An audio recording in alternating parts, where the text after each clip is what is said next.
Bandits attack Jibia town, kill 2 local security operatives in Katsina.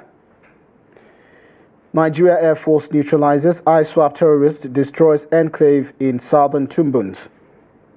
Macban accuses soldiers of killing 29-year-old herder in Plateau. And on the international scene, President-elect Donald Trump names Susie Wiles as Chief of Staff, first woman to hold role. A very good evening and welcome to the news update on Trust Television. My name is Saki O'Brien. Thanks for joining.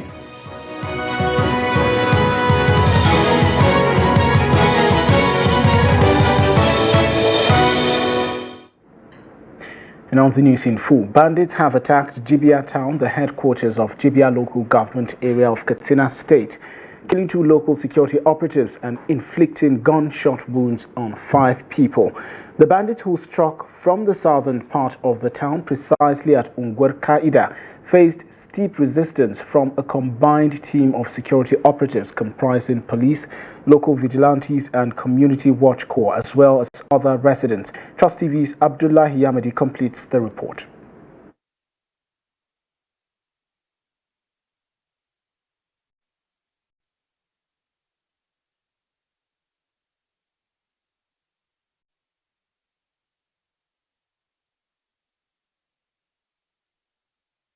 Operative. According to Jibia residents, the bandits who arrived in the community around 9:30 p.m. and wielded dangerous weapons, including AK-47 rifles, operated for over an hour, shooting sporadically before they were confronted by security operatives. The bandits killed 1 local vigilante and a member of local community security watch corps during the attack, which is the third in only 1 month, according to reports. Thousands of GB residents, who are mostly farmers and traders, have lost their means of livelihood to banditry, alleging that their representatives and other political leaders have abandoned them and relocated to other places, leaving them at the mercy of the hoodlums. This is a gunshot wound I sustained during one of the attacks on this community. It is like the bandits are hibernating around us, and I believe security personnel know their actual location, but we are left at the mercy of the hoodlums. The government needs to be serious about this before insecurity consumes all of us. Wannan abu ya faru a nan unguwa DPO ne mutum na farko wanda ya fara zuwa a nan unguwai. Gwamnatin tarayya wadda ita haƙƙin tsaro ya rataya akan ta 100%. We have been battling with the bandits who have been terrorizing this community with the support of few police operatives, vigilantes and security watch corps. But it seems like they are trying to overpower us due to the sophistication of their weapons. Our operatives need to be equipped with more sophisticated weapons to fight the bandits. Many accused operatives of the police, customs and immigrations who are stationed in the area of feeding fat from extorting motorists along the highways, other than ensuring security of lives and property. They are also lamenting that GB rural communities are ghost towns and villages, as residents have abandoned all their hard-earned resources and other valuables, now hanging around motor parks, filling stations, schools, and other public spaces in Katsina City. As a woman who cares about the plight of our people, I feel sad and disappointed in our representatives who have abandoned us here. It's just a few minutes after 5 p.m. and we are leaving our houses to pass the night elsewhere for fear of bandits attacks. It is very unfortunate, because how long shall we continue to be in this situation? Though residents are commending the resilience and swift response of the police in Jibia, they are, however, blaming the persistent attacks on the inaction of other security agencies in tackling insecurity in the area. Observers are asking the government to provide more armed security personnel to work closely with the police vigilantes, and local community security watch co with adequate arms and ammunition to confront the rampaging bandits. Abdullahi Izumayamadi, Trust Television News, Katsina. Meanwhile, the Nigerian Air Force says its air component of Operation Hardin K, in support of ongoing counter-terrorism efforts by the armed forces, has neutralized more insurgents and obliterated strategic hideouts in the southern Tumbans at Adina. The Director, Public Relations and Information, Headquarters, Nigerian Air Force, Air Commodore Olushola Akimboyewa, in a statement on Saturday night, said the strikes were launched after credible intelligence revealed a mass movement of ISWAP fighters from the Lake Chad Basin to the southern Tumbans gearing up for coordinated assaults in the area. It said swift mop-up strikes followed, wiping out fleeing insurgents and ensuring total elimination of the threat. The statement added that a previous airstrike on October 30th, 2024 at Adina Woje had already dealt a critical blow to ISWAP, neutralizing around 50 terrorists, including a commander known as Qaid Bashir Dauda.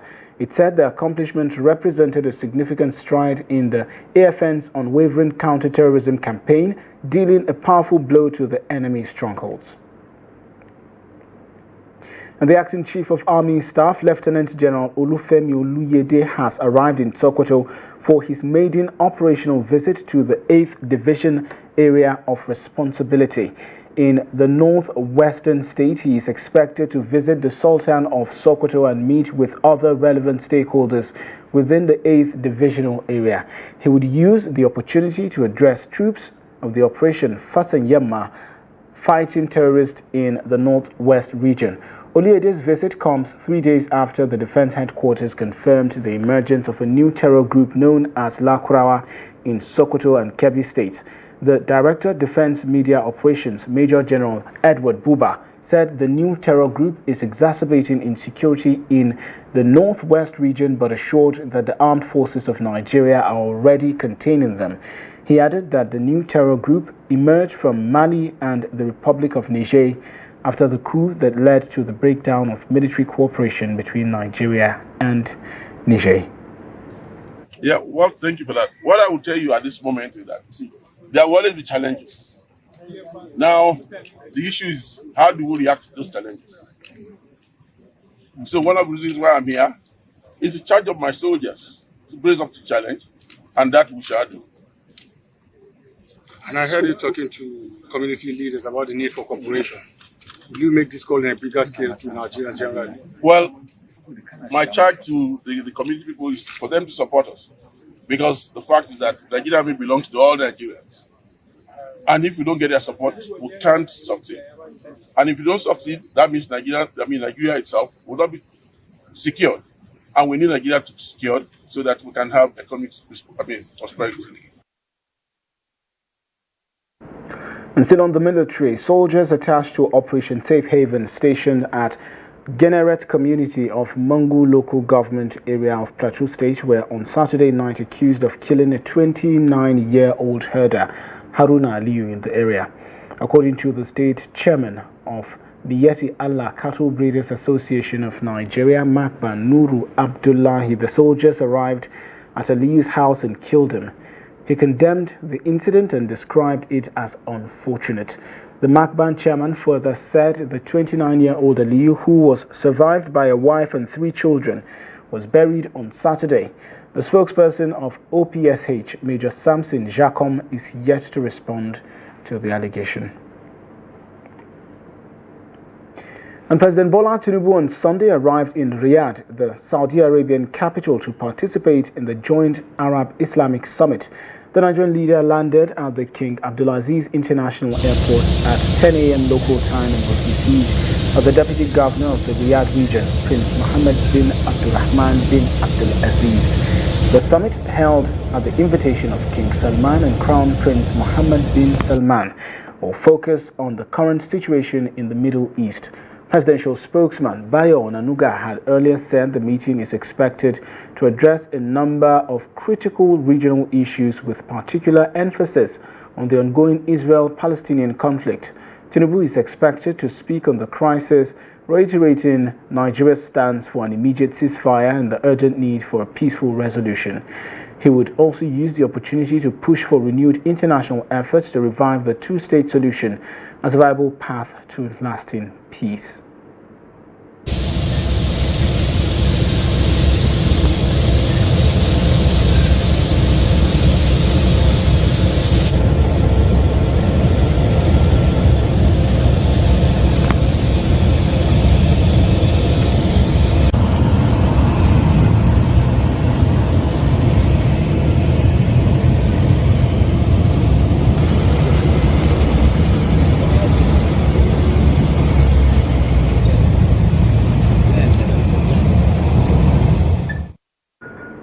The federal government's budget deficit has risen to 7.5% of the country's gross domestic product as of August 2024, reflecting a significant widening of the gap between government revenue and expenditure.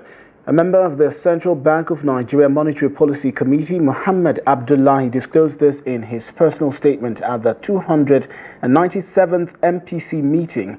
The document was published on the website of the Central Bank. This was as the CBN's economic report revealed that Nigeria's fiscal deficit surged to 4.53 trillion naira in the second quarter of 2024, up from 3.88 trillion naira in the previous quarter.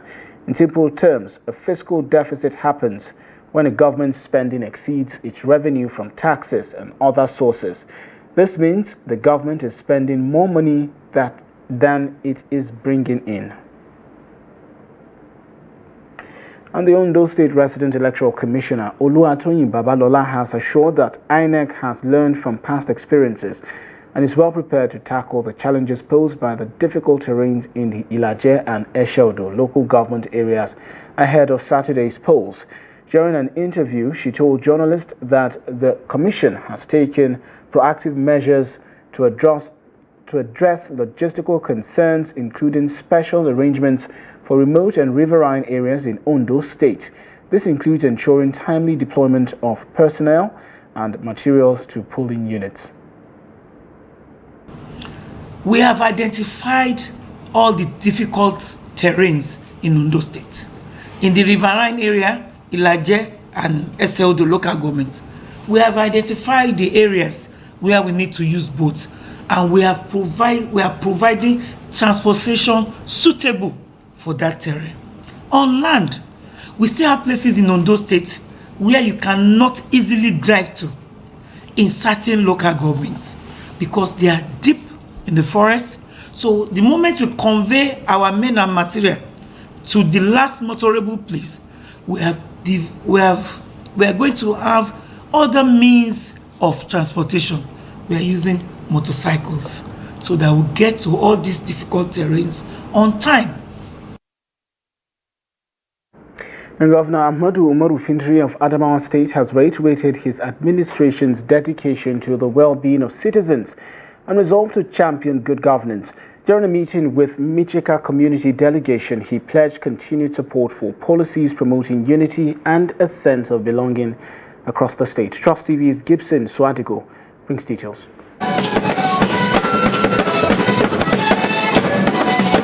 The yearning for first-class chiefdom continues to push communities to the Adamawa State Government House, Yola, to meet with the Governor, Ahmadu Umaru Fintri. This delegation is from Michika local government area, led by retired Major General Bitrus Kwaji.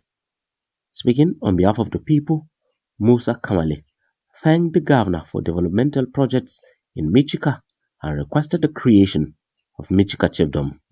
He explained how the administration of Governor Fintri has restored peace and security, which have in turn boosted agricultural and commercial activities in Michika.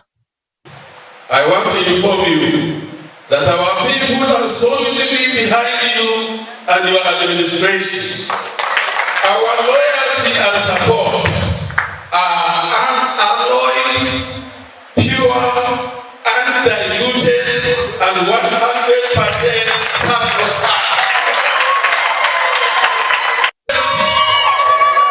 Collectively, we have resolved unanimously to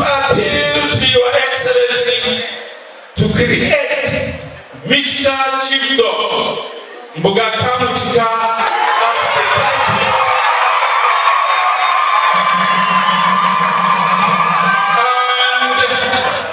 and Michika Town as the headquarters. Governor Fintri, who is delighted with the support he enjoys from the Michika people, promised to continue delivering dividends of democracy to the entire state by ensuring no community is shortchanged. You have said it all. And I want to assure you that this government, under my leadership, will continue to promote policies that will unite us. Policies that will give a strengthened sense of belonging to our students. And to also thank you for the earlier standing ovation given to me for all the performances of this government. The lawmaker representing Michika and Madagali Federal Constituency, Zakaria Dauda Yampa, assured the governor of their continued support and loyalty.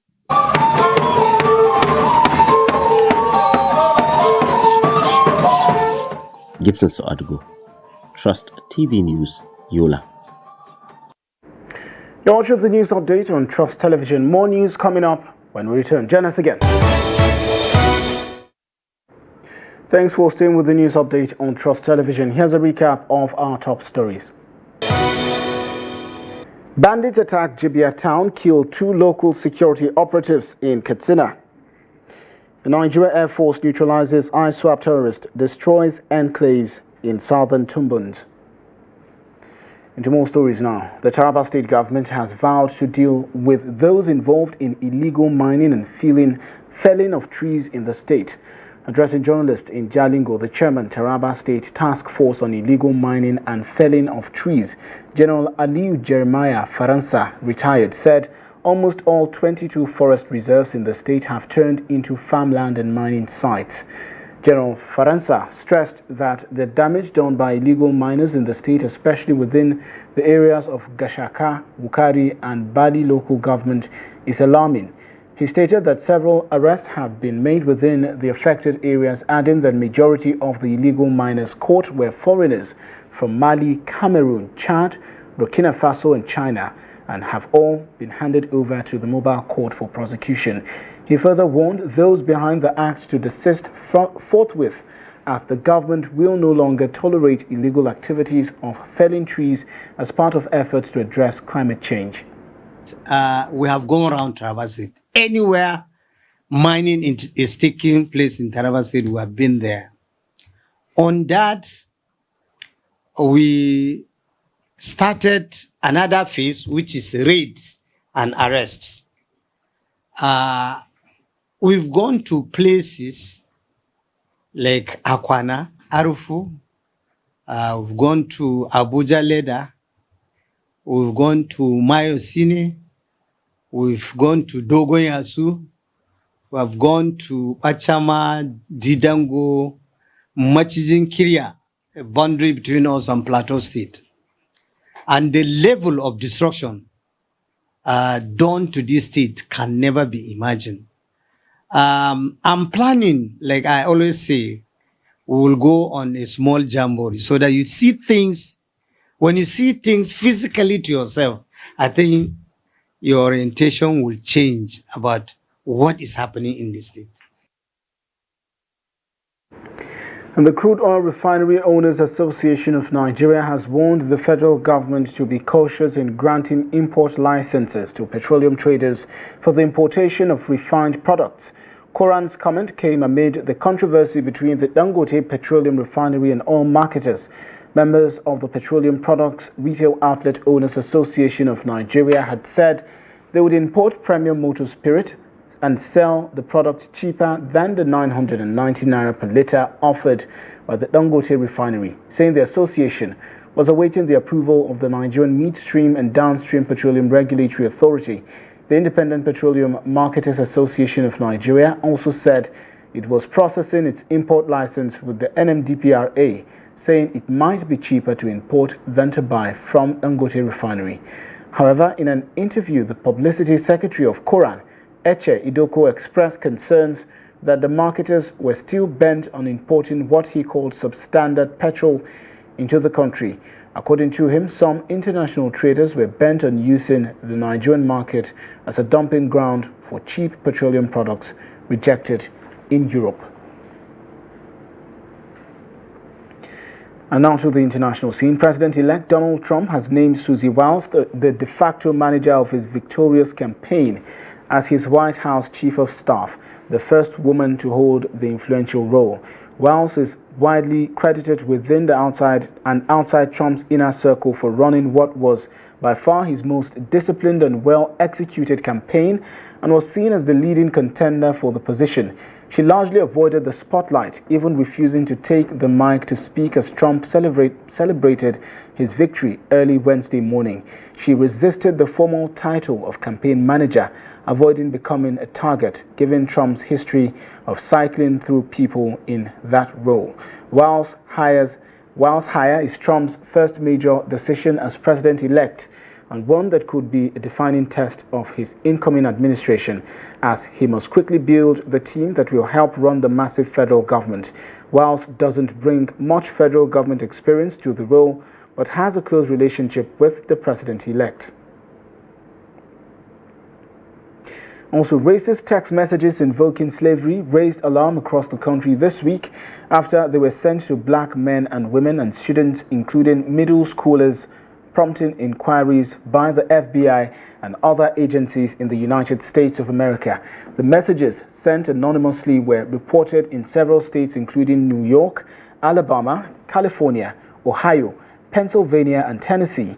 They generally used a similar tone but varied in wording.